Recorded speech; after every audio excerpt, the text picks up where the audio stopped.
role in spurring our freedom movement. Both forms of writing, the one factual and the other creative and appealing to the imagination, gave rise to the idea of nationalism amongst a people who had hitherto, they had no sense of common identity or common purpose.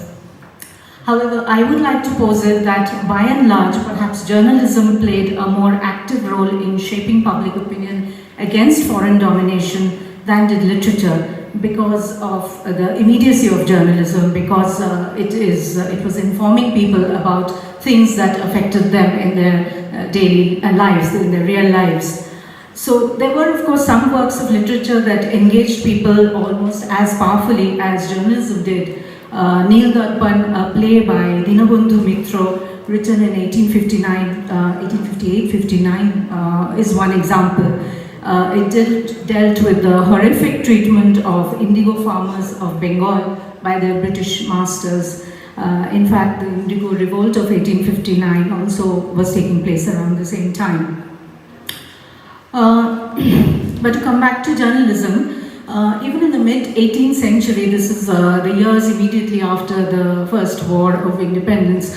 We call it the First War of Independence, but it was really little more than a military insurrection, because and hence quite limited in its scope. So even after the so-called First War of Independence, this landmass was populated by disparate groups of people who had no sense of unity or a common purpose. Now, the idea of nationalism, or indeed that of a nation, simply didn't exist. So how did this change? So no doubt literacy and the spread of education helped, because without that, the ideas and the information that were being disseminated through the written word would not have been possible. But what led to the germination of nationalism and the idea that we as a people had the right to self-determination was the journalistic writings of men like Bal Gangadhar Tilak, Surendranath Banerjee, Motilal and Shishir Ghosh, who set up Amrita Bazar Patrika in 1868, Subramania Iyer, who set up the Hindu in 1878,